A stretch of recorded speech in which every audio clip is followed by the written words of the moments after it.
사랑하면 내 말을 지킨다라고 이렇게 말씀을 하세요.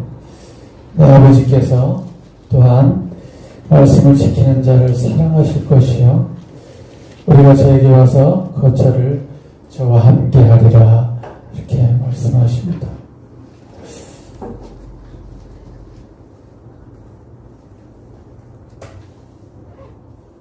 올 한 해 제가 힘들어도 찬송을 참 많이 할 수 있는 또 힘이 나지 않을지라도 힘있게 찬송을 많이 드릴 수 있는 한 해가 되기를 원합니다.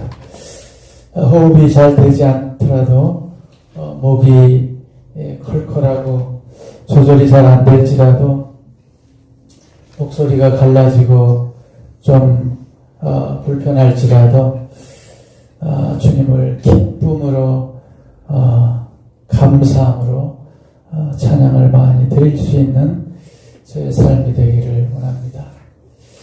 기뻐해지지가 않아요. 잘. 여러분은 어떠신지 모르겠습니다. 하루하루 삶에 주님께서는 기뻐하라고 하시는데 감사하라고 하시는데 제 삶이 그렇게 잘 되지 않는 모습을 저를 보게 될 때 제가 계속해서 말씀으로 채찍질을 합니다.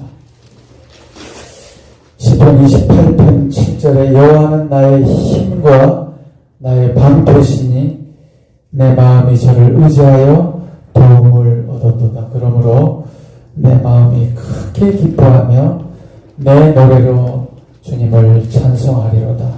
이렇게 고백을 합니다.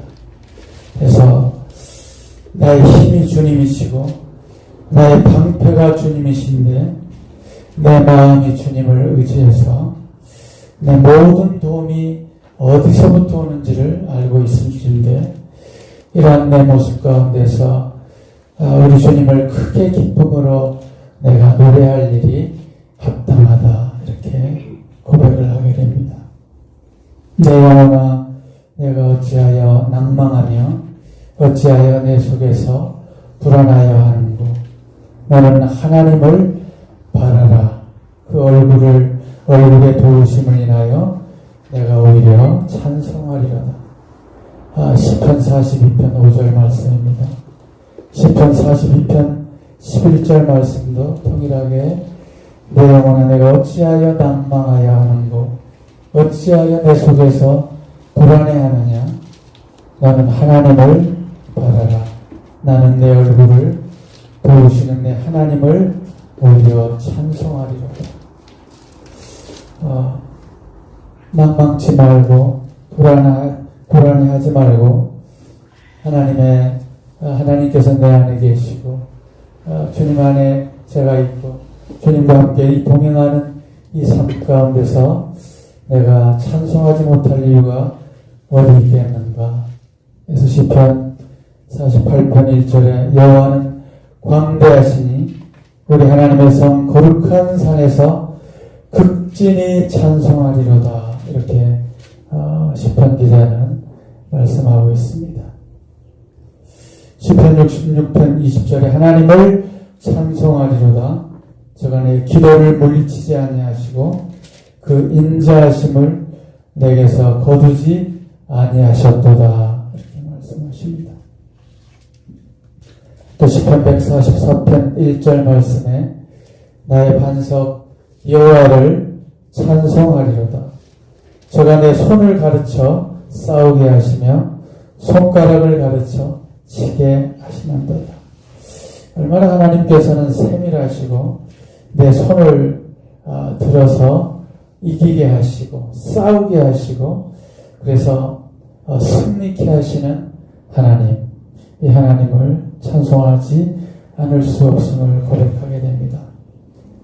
시편 146편 2절에 나의 생전의 여호와를 찬양하며 나의 평생의 하나님을 찬송하리로다. 그래 어떤 것 같아요. 청년 때 구원받고 변함없이 하나님을 늘 가까이 찬송하며 시간을 보냈던 것 같습니다. 에베소서 1장 3절에 찬송하리로다 이렇게 시작합니다. 찬송하리로다. 하나님 곧 우리 주 예수 그리스도의 아버지께서 그리스도 안에서 하늘에 속한 모든 신령한 복으로 우리에게 복 주시되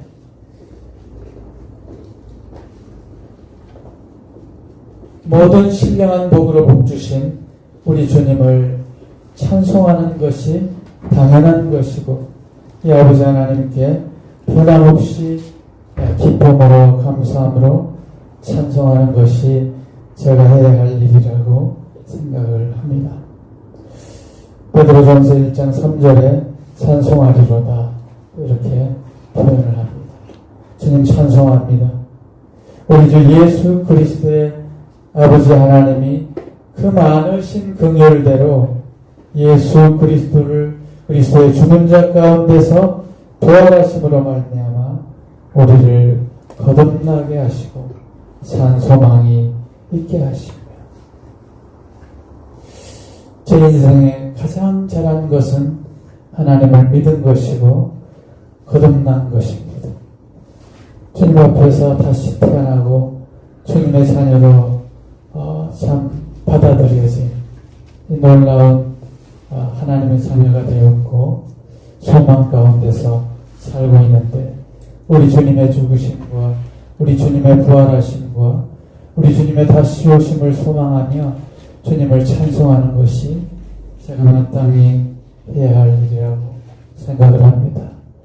제가 좋아하는 찬송 중에 내 구주 예수를 더욱 사랑 찬송 있잖아요. 우리가 늘 기쁘게 감사하게 내 구주 예수를 더욱 사랑 이렇게 늘 부릅니다.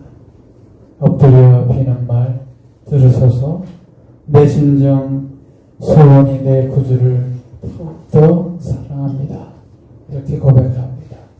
주님 더욱 사랑합니다. 주님께서 나를 이처럼 사랑해 주셨사오니 내가 주님을 사랑한다고 고백합니다.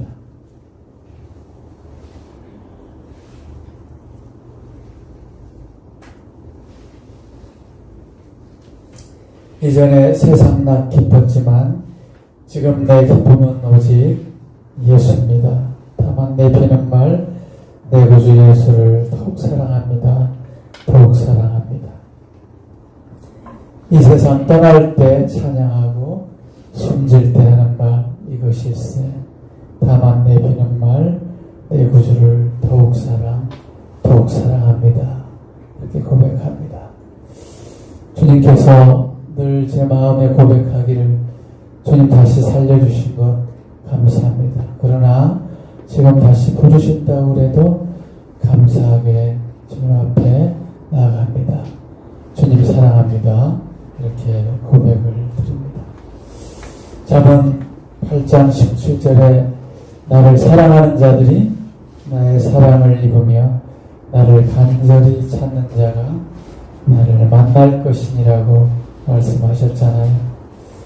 나를 사랑하는 자들이 나의 사랑을 입으며 나를 간절히 찾는 자가 나를 만날 것이니라. 나를 사랑하는 자가 나를 간절히 찾는 자가 주님을 사랑한다고 고백합니다. 저도 이제 할아버지가 되었어요. 이제 저도 손녀가 생겼습니다. 그래서 요즘 그 하루하루 시간 속에 제 마음의 즐거움은 사진으로 영상으로 손녀를 그냥 정신없이 보고 있습니다. 그 아이의 손짓, 발짓 하는 모습이 얼마나 사랑스러운지 모르겠습니다. 아들들 주찬이 주영이 낳고는 전혀 제가 그러지 않았는데 완전히 좀 다른 것 같아요. 제 모습이. 이렇게 아들을 통해서 손녀를 보고 있는 제 모습에 그 사랑스러움이 막 이렇게 풍겨지는 모습을 느끼면서 하나님께서 나를 이처럼 사랑하고 계시는구나. 하나님께서 아담과 하와를 복주시고 말씀하시기를 생육하고 번성하고 땅에 충만하라, 땅을 정복하라 하셨습니다. 그러면서 첫째 날에 하나님께서 얻은 세상의 빛을 반드시 하나님 보시기에 좋았더라. 둘째 날에 하나님이 높고 푸른 하늘을 지으시고 하나님이 보시기에 좋았더라. 여섯째 날에 아담과 하와를 창조하신 후에 하나님이 심히 보시기에 좋았더라고 이렇게 표현하시는데, 하나님께서 우리를 보실 때, 하나님께서 우리가 죄 가운데서 돌아와서 하나님의 자녀로 태어난 우리들의 모습을 보실 때, 제가 손녀를 보는 것보다도 훨씬 더 하나님이 사랑스러운 마음으로 보고 계시지 않을까요? 우리가 하나님의 자녀로 태어난 이 기쁨 가운데서 얼마나 하나님이 기뻐하실까? 그 기쁨 속에서 내가 하나님을 아빠 사랑해요 라고 이렇게 고백할 수 있는 이런 제 모습이 보여집니다.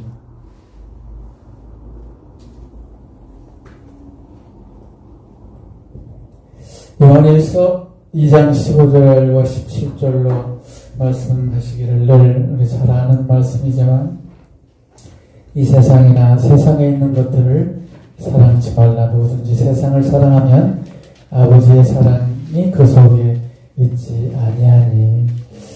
우리는 세상에서 세상 것을 다 버리고 돌아온 자들이고, 이제 세상에 주님의 빛과 이 생명을 전하기 위해서 택함받은 자들인데, 주님께서 세상 것을 사랑하지 말라고 말씀하시죠. 아버지의 그 사랑이, 아버지 사랑이 내 안에 있다면 우리는 세상 것을 사랑할 이유가 없는 것이죠.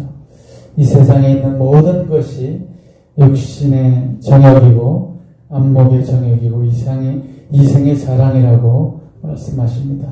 이런 것들은 아버지께로부터 난 것이 아니라 세상으로 쫓아온 것이라고 말씀하시고, 이 세상도 그 정욕도 지나가되 오직 하나님의 뜻을 행하는 이는 영원히 거하느니라 말씀하십니다. 요한일서 3장 1절에 보라, 아버지께서 어떠한 사랑을 우리에게 주사 하나님의 자녀라 일컬음을 얻게 하셨는고 우리가 그러하도다. 그러므로 세상이 우리를 알지 못하면 그를 알지 못함이니라. 아버지, 보라, 아버지께서 어떠한 사랑을 우리에게 주셨는고. 이것을 생각한다면 올 한 해 제가 주님을 더욱 사랑하겠다라고 고백을 하게 됩니다. 주님을 사랑함으로 성도님들을 더욱더 사랑할 수 있는 이런 자 되기를 원한다고 고백합니다. 요한일서 3장 2절에 또 이어서 사랑하는 자들아, 우리가 지금은 하나님의 자녀라. 장래에 어떻게 될 것을 아직 나타나지 아니하였으나 그가 나타내심에 되면 우리가 그와 같은 줄 아는 것은 그의 계심을 그대로 볼 것을 인함이니라 라고 말씀을 하십니다. 요한일서 4장 16절에 하나님이 우리를 사랑하시는 사랑을 우리가 알고 믿었다고 이렇게 말씀하시죠. 우리가 하나님의 이 사랑을 알고 믿게 되었고, 하나님은 사랑이시고 사랑 안에 거하는 자는 하나님 안에 거하고 하나님도 그 안에 거하시느니라. 요한일서 4장 10절로 11절에 이렇게 말씀하십니다. 사랑은 여기 있으니 우리가 하나님을 사랑한 것이 아니요 오직 하나님이 우리를 사랑하사 우리 죄를 위하여 화목제로 그 아들을 보내셨습니다. 사랑하는 자들은 하나님의 같이 우리를 사랑하셨은즉 우리도 서로 사랑하는 것이 마땅하도다. 하나님의 이 사랑에 대해서 주님을 사랑하겠노라고 고백하면서 제가 찬송을 한 3곡 정도 부르려고 그랬는데 도저히 힘이 생기지 않습니다. 목소리가. 그래서 시간이 다 갔는데 주님을 더욱더 사랑하겠습니다. 올 한해 우리가 하나님을 사랑하는 것은 주님께서 먼저 우리를 사랑하셨기 때문이고요. 누구든지 하나님을 사랑하노라 하고 그 형제를 미워하면 이는 거짓말하는 것이에요. 그래서 그 형제를 사랑치 아니하는데 보이지 않는 하나님을 어떻게 사랑할 수 있나요? 그렇습니다. 그래서 주님의 사랑이 내 안에 왔으므로 내가 주님의 자녀들이니 성도들을, 형제 자매들을 사랑한다고, 사랑할 수 있다라는 것을 고백을 드리게 됩니다. 주님이 사랑합니다. 그러므로 형제 자매들을 사랑하게 됩니다. 그래서 주님을 사랑하게 되면 주님께서 우리의 마음을 어떻게 붙드시고 이 피로 값주고 사신 교회를 사랑하고 또 각양 주신 은사를 통해서 성도를 섬기고 봉사하고 또 각양 주신 또 직분들을 통해서 얼마나 은혜 가운데서 또 섬기시는지 주님께서는 우리가 알거니와 하나님을 사랑하는 자, 그 뜻대로 부르심을 입은 자들에게는 모든 것이 합력하여 선을 이루느니라. 로마서 8장 28절에 이렇게 말씀을 하고 계십니다. 주님을 사랑하게 되면, 주님께서 주님을 우리가 더욱 사랑하게 되면 저희에게 생명의 면류관으로 갚아주실 것이고 또 우리 주님과 함께 영원토록 살게 되는 것이고 이런 가운데서 저희들이 서로 사랑하며 주님이 새 계명을 저희들에게 주셨잖아요. 우리가 이 계명을 주께 받았으니 하나님을 사랑하는 자는 또한 그 형제를 사랑할지니라. 요한일서 4장 21절에 말씀을 하십니다. 너희가 나를 사랑하면 나의 계명을 지키리라. 이렇게 또 말씀하시죠. 이 사랑에 대해서 생각하면서 제가 주님을 올 한해는 더욱더 사랑할 수 있는 자 되기를 원합니다. 이런 기도가 되면서 저를 참 많이 사랑해 주셔서 감사하고요. 형제자매들이 사랑해 주셨기 때문에 또 제가 이 사랑 안에서 저도 형제자매들을 사랑한다고 고백하게 됩니다. 말과 혀로만 사랑하는 자가 아니라 행함과 진실함으로 사랑할 수 있는 저의 모습이 올 한해 보내면서 일어나기를 원합니다. 이것으로 기도를 마치도록 하겠습니다.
오늘 수요 집회에 여러분들이 안 보이시죠?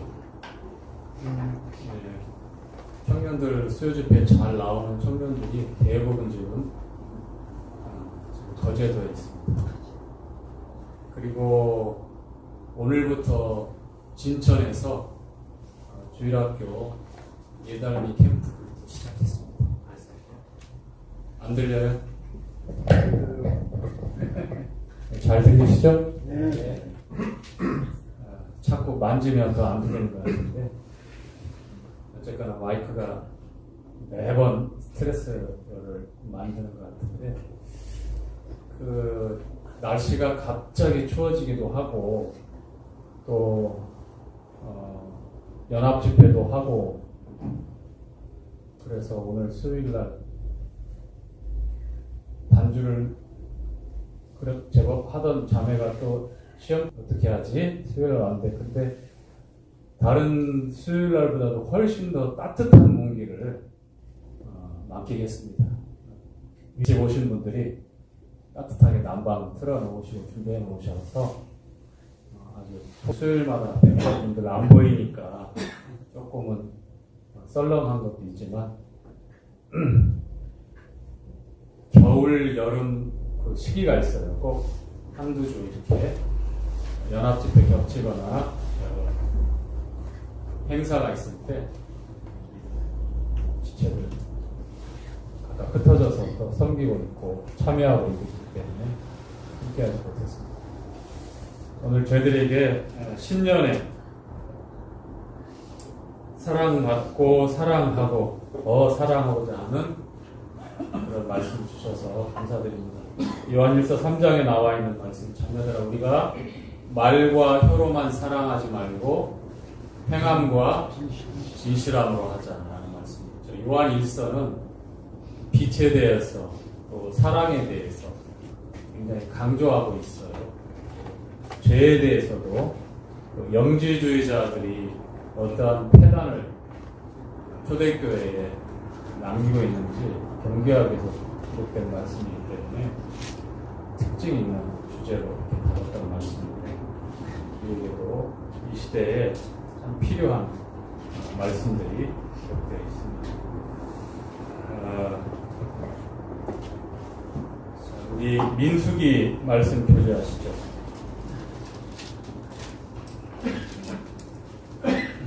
민수기 15장입니다. 오늘 그렇죠? 네, 저는 그렇죠 이렇게 안 물어보고 그냥 그렇죠.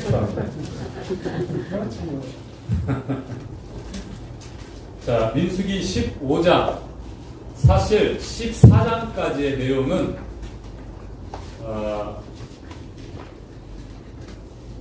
지난주에 우리가 교제했던 걸 기억을 더듬어 보면 아시겠지만 불행한 일들이 연속이었어요. 특히 이제 10장 이후 11장부터 미리암과 아론이 그렇게 믿었던 동역자들이 하나님이 세우신 리더십에 대한 모세의 리더십에 대해서 반역하고 불순종하면서 그 불순종의 불신의 그림자가 드리워지기 시작했고 결국은 14장에 이르기까지 이스라엘 백성들의 끊임없는 하나님께 대한 불순종으로 그 스토리가 전개되었습니다. 안타깝게도 백성들을 대표하는 족장들 가운데 10명의 정탐꾼, 이 족장들 우두머리 역할을 했던 리더 역할을 했던 본이 되어졌던 그런 이스라엘의 지도자들이잖아요. 그렇죠? 그런데 하나님의 약속을 믿지 않고 어떻게 합니까? 불신하고 원망하고 백성들로 하여금 두려움을 갖고 밤새도록 소리 높여서 곡하게 만든 장본인들 아닙니까? 그렇죠? 그 결과는 얼마나 참담한 하나님의 결정으로 끝나게 됩니다.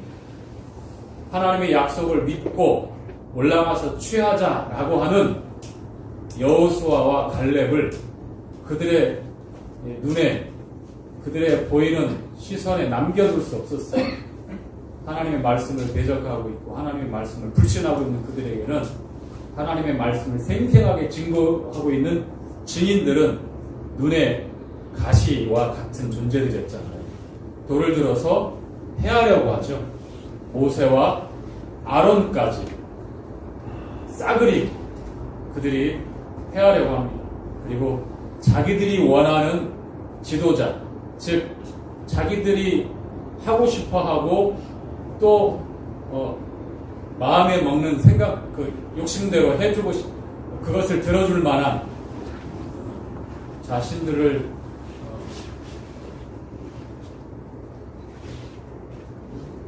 말씀을 통해서 하나님께서는 언약을 통해서 계약을 하고 언약 백성으로 이끌어 가시는데 그러한 하나님의 인도하심에 반기를 들고 아닙니다. 하나님 중심이 아니라 이제 우리 중심입니다. 라고 해서 자기 중심적으로 자기들 마음에 합한 원하는 그러한 지도자를 새로 세워서 어디로 간다고요? 어디로 돌아가겠다고요? 애굽으로 다시 돌아가겠다고 합니다. 광야에서 죽었다면 좋겠다라고 이렇게 푸념을 합니다. 결국 그들의 고백 그대로 40일 동안 정탐한 날을 기준해서 하루를 1년으로 계산해서 장장 40년 동안 광야에서 헤매며 출애굽한 1세대 만 20세 이상의 싸움에 나갈 만한 계수되어진 이스라엘의 성인 남녀들의 출애굽 1세대가 다 광야에 쓰러질 때까지, 다 죽을 때까지 너희들은 그렇게 헤매게 될 것이다. 이 과정에는 하나님의 심판도 있지만 제2세대가 이제 약속의 말씀을 의심 없이 붙잡고 약속의 땅을 향해서 입성할 수 있도록, 진군할 수 있도록 준비할 수 있는 그러한 은혜의 시간이기도 합니다. 이스라엘 백성들은 광야라고 하는 참으로 고통스러운 그 황량한 장소에서 하나님의 깊은 다루심을 당하게 되죠. 결국 육은 벗겨지고 깨어지고 이제 부서져야만 평안, 안식을 나타내는 가나안에 들어갈 수 있는 거예요. 우리는 야곱을 통해서 우리가 교제할 때 여러분 기억을 더듬어 보시면 아시죠?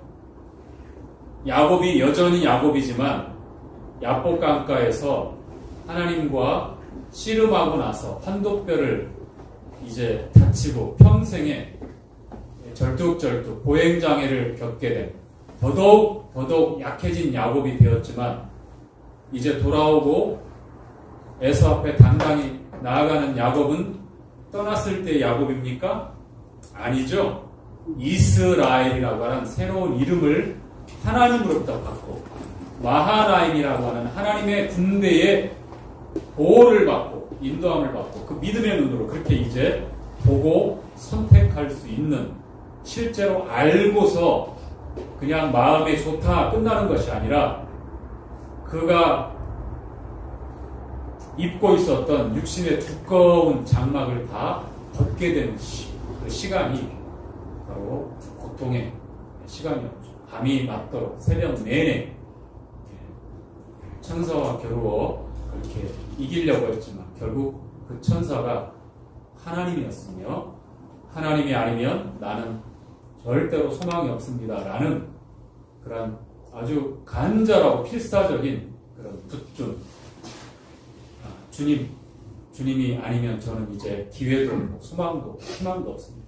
그래서 그가 지금까지 온 열정을 다하고 자기의 전 생애의 에너지를 불태워서 자수성가 기도하고 물론 하나님의 보호하시며 하나님의 채우시며 하나님의 보상이었지만 그는 얼마나 머리회전을 하면서 자기를 10번이나 품삯을 변개하고 그렇게 부정확하고 또 비양심적인 자기 위에 있는 자기도 굉장히 뛰는 아주 지혜로운 사람을 생각했지만 뛰는 사람 위에 그 날아가는 사람이 있고 날아가는 사람 위에 업혀가는 사람이 있다는 제가 만든 속담입니다만 그 정도로 라반이 그렇게 야곱 위에 머리 꼭대기에서 야곱을 주관했었죠. 결국은 하나님의 개입하심으로 이제 20년 만에 다시 돌아오게 되면서 하나님께서 야곱에게 새 이름을 주시고 이제 더욱 약해지고 더욱 보잘것없고 초라한 그러한 상태가 되었지만 이제 그는 그가 붙들고 있었던 육신적인 또 내가 총동원할 수 있는 어떤 내게 있는 힘과 지략과 어떤 능력을 의지했던 게 아니죠. 그렇죠. 전적으로 그동안 알고 호소하고 어려울 때만 도와주십시오라고 그렇게 취사선택했던 그 믿음이 전폭적인 하나님께 대한 믿음으로 바뀌는 거예요. 이처럼 광야라고 하는 것은 이스라엘 백성들로 하여금 가나안 땅에 들어가서 쉬지 않고 수년에 걸쳐서 정복전쟁을 할 텐데 두려워서 이제 불신하고 원망하고 곡하는 그런 1세대 아버지 세대의 그러한 이 머릿속에만 가둬놓는 하나님이 아니라 이제 그들의 전인격을 통해서 그들의 전 생애를 통해서 하나님께서 말씀하신 그 말씀, 우리와 맺어주신 그 언약, 그것을 붙들고 가서 취하라고 하신 대로 이제 우리의 밥이다. 그렇게 믿음의 눈으로 보니까 갈렙처럼 여호수아처럼 그렇게 과감하고 결단하고 들어가서 그렇게 취하게 됩니다. 믿음이 없이 그들을 바라봤을 때는 오히려 자기들이 초라한 메뚜기로 밟히는 존재였지만 그러나 믿음의 눈으로 보면 40년 뒤는 어떻습니까? 우리의 밥이죠. 그래서 거침없이 가나안에 입성해서 이제 약속의 땅을 취하게 됩니다. 그러나 저절로 취해지는 게 아니죠. 이 40년이라고 하는 이 광야 생활은 준비하게 하고 연단받게 하고 더 강하게 하고 하나님의 군대로 새롭게 태어날 수 있는 그런 연단의 시간이기도 한 겁니다. 하나님의 은혜의 시간이죠. 자, 이제 15장에는 하나님께서 이스라엘 백성들로 하여금 어느 만큼 시간이 지났는지 지금 14장의 내용까지는 불과 2년 정도 출애굽하고서 2년 정도 지난 시간입니다. 이 15장의 기록은 굉장히 많은 시간이 지난 후에 기록되어진 말씀이에요. 바로 3년, 4년 출애굽하고서 3년, 4년 된 해에 기록된 말씀이 아니라는 겁니다.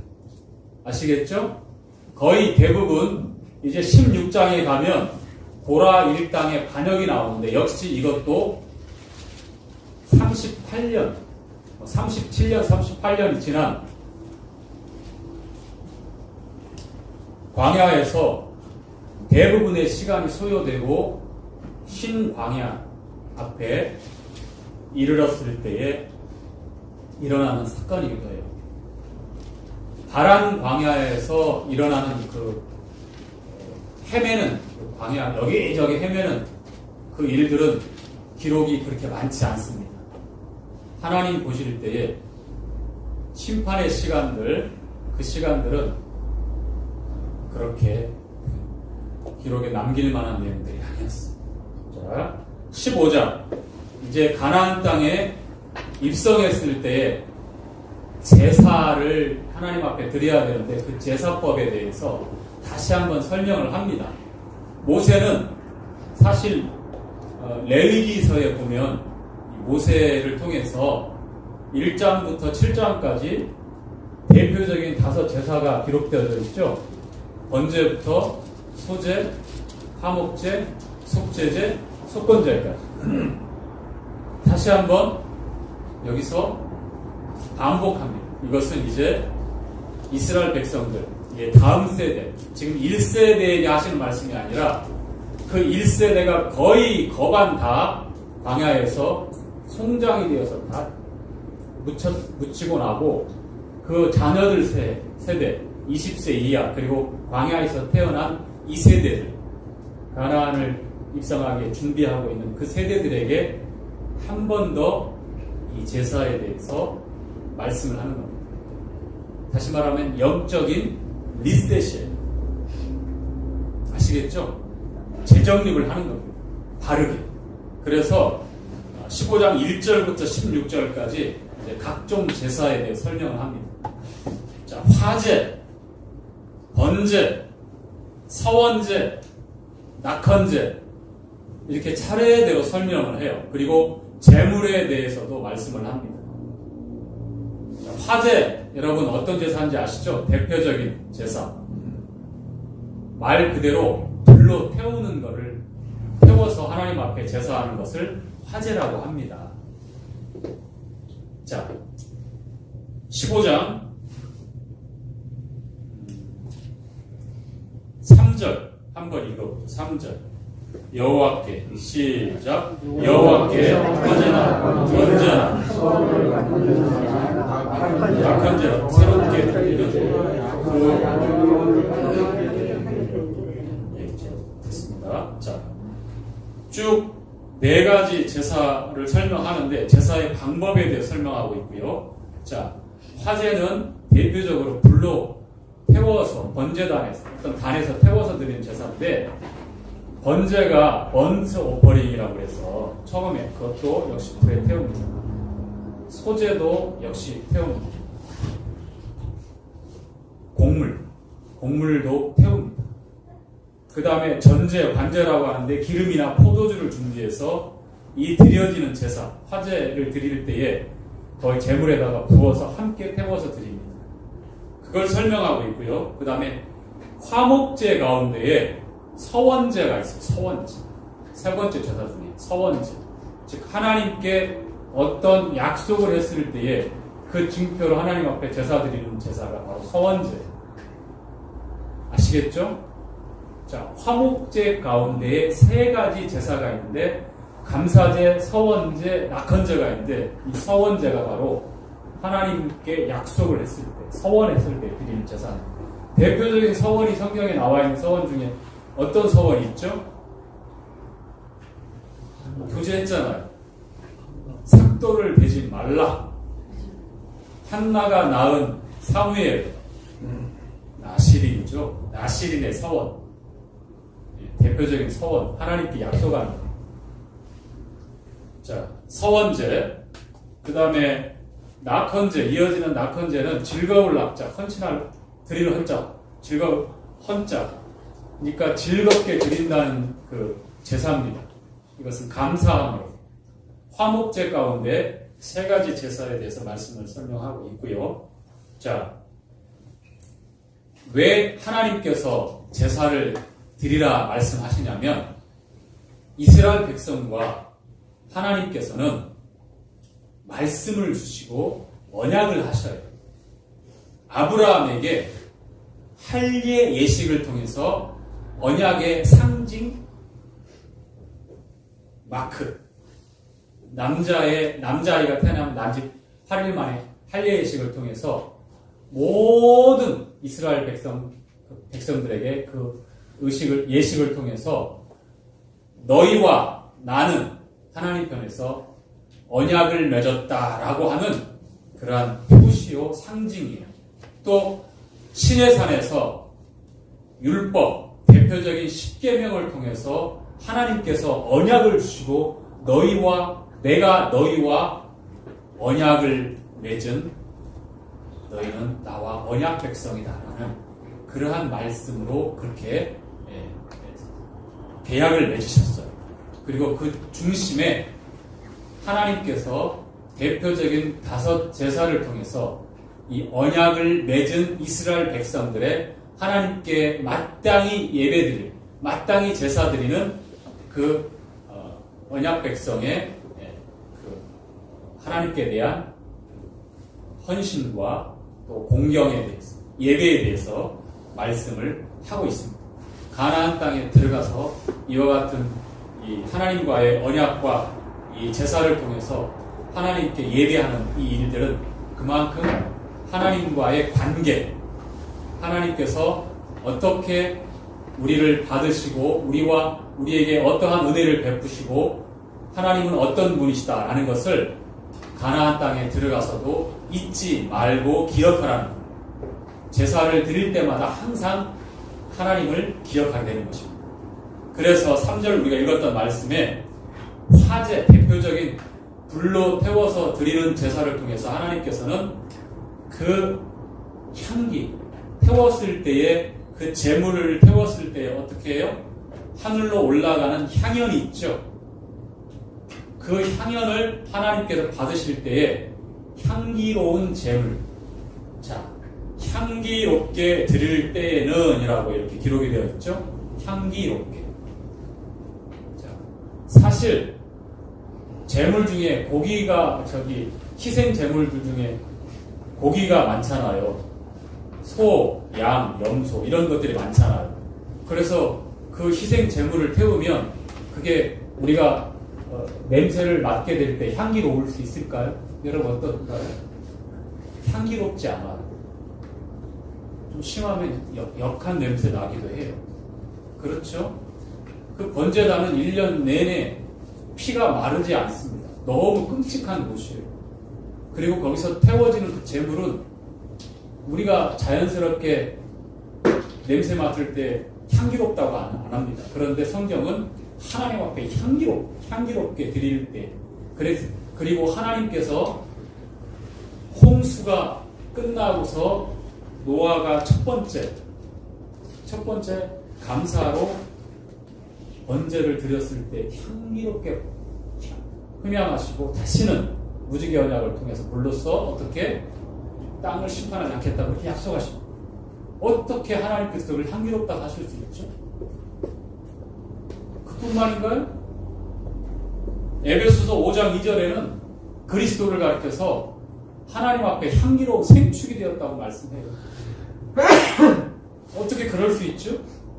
마치 구약에 재물이 태워져서 하나님 앞에 연락되었을 때에 그 장면을 연상하게끔 우리 주님께서 십자가에서 고난받으실 때에 하나님께서 향기롭게 그거를 흠양하셨다는 겁니다. 어떻게 이럴 수가 있죠? 그 끔찍하고 그 저주받은 그 골고다 언덕에 피 맺힌 절규가 토해졌던 창조주가 벌거벗겨져서 난도질당하고 끔찍하게 고통 가운데서 절규하시다가 모든 피를 쏟고 죽으시는 우리 그리스도를 향기로운 생축이라고 했습니다. 이렇게 설명을 드립니다.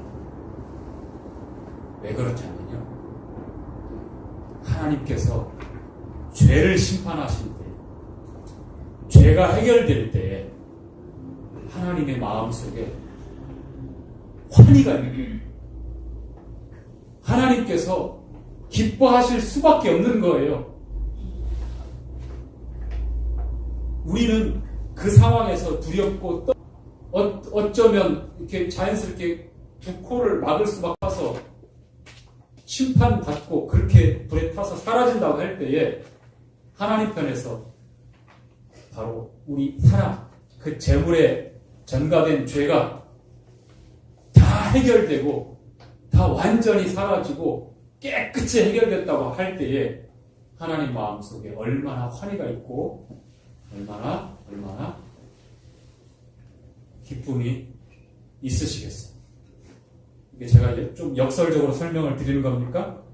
좀 감이 오시는지 이해가 가시는지 어쩐지 모르겠습니다만 적어도 우리 아버지 편에서는 볼 때에 우리의 죄, 바로 저와 여러분의 죄가 해결되는 그 상황, 그 자리, 그 모습이 끔찍하고 두렵고 고통스러울지 모르지만 그것이 향기로운 생축이 되어지고 하나님께서 그 향연을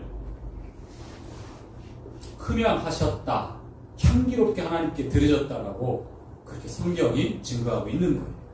얼마나 놀랍습니까? 하나님 감사합니다. 아버지 정말 감사합니다. 이렇게 우리가 고백할 수밖에 없겠죠? 그렇죠? 그리고 이제 17절부터 21절까지의 내용에 보면 이제 처음 입은 복식으로 하나님 앞에 거제, 들어서, 들것자예요. 들어서 제사를 드릴 것을 말씀합니다. 자, 그런데 이 말씀 하기 전에 우리 13절, 14절 함께 읽죠. 13절, 14절 무릇 시작. 무릇 본토 소생이 여호와께 향기로운 화제를 드릴 때는 이 법대로 할 것이요 너희 중에 타국이나 너희 중에 내대로 있는 자가 누구든지 여호와께 향기로운 화제를 드릴 때는 너희가 하는 대로 그도 그리할 것이다. 여기서 강조하고 있는 한 내용이 있어요. 이게 3번 반복돼요. 계속해서. 너희 가운데 우거하는 본토인이나 타국인이나 국적에 관계없이 혈통에 관계없이 이와 같은 화제, 번제, 서원제, 낙헌제 이와 같은 하나님 앞에 드리는 이 제사는 동일하게 드려라. 자, 이스라엘의 이 신앙 공동체는 혈통의 공동체일까요? 어떤 공동체일까요? 거기에서 함께 나오는 다양한 민족들이 있었죠. 잡족이라고 얘기하죠. 그 다음에 이스라엘 백성들처럼 노예로 전락한 그런 사람들도 많이 있었겠죠. 이방 민족들 함께 출애굽해서 나왔어요. 6월절에 은혜를 통해서 출애굽해서 홍해를 같이 건넜습니다. 광야에 접어들었습니다. 그리고 이들의 후손도 이스라엘 백성들 안에 동화되어지고 이제 혼혈이 될 수도 있고 같이 동화되어지고 함께 전복전쟁에 참여하기도 하고 또 어떤 갈등의 원인을 제공하기도 합니다만 그렇지만 관계없이 구별 없이 타국인이든 우거하는 본토인이든 누구든지 간에 거기에 거하고 있다면 이스라엘 공동체는 혈통으로 연결된 그런 친족으로 연결된 지파로 연결된 더 중요한 바로 믿음 공동체이기 때문에 신앙 공동체이기 때문에 하나님께서 이런 명령을 내리시는 거예요. 아시겠죠? 교회가 어떤 겁니까? 스데반을 통해서 이미 광야 교회라고 말씀하셨잖아요. 그러면 이 민수기에 나와 있는 이스라엘 백성들의 광야에서의 그 행진과 그 삶과 그 여정 가운데 일어나는 모든 사건들은 우리 교회에 주시는 교훈이고 우리가 분별해서 적용해야 하는 겁니다. 교회 안에도 역시 믿음 공동체. 그래서 다른 어떤 잘못된 생각과 또 어떤 목적을 가지고 당을 짓거나 분파를 형성하거나 쉽게 여러분 알아들을 수 있는 끼리라고 하는 그런 편가르기가 나오면 곤란해요. 하나님께서 말씀을 통해서 엄격히 경계하시고 경고하고 있는 부분입니다. 당을 짓는 것은 육신적인 일이라고 말씀드려요. 이와 같이 화제, 전제, 서원제, 낙헌제 이와 같은 제사를 강조하시면서 5대 제사를 중심으로 이스라엘 백성들이 믿음의 공동체이기 때문에 하나님 앞에서 이처럼 하나로 이 제사를 통해서 함께 어우러지고 주님 앞에 나가는 그것이 말씀을 주신 근본적인 이유입니다. 믿음 공동체의 대표적인 특징입니다. 자, 오늘 주제는 여기까지 하고 마쳐야 될 것 같습니다.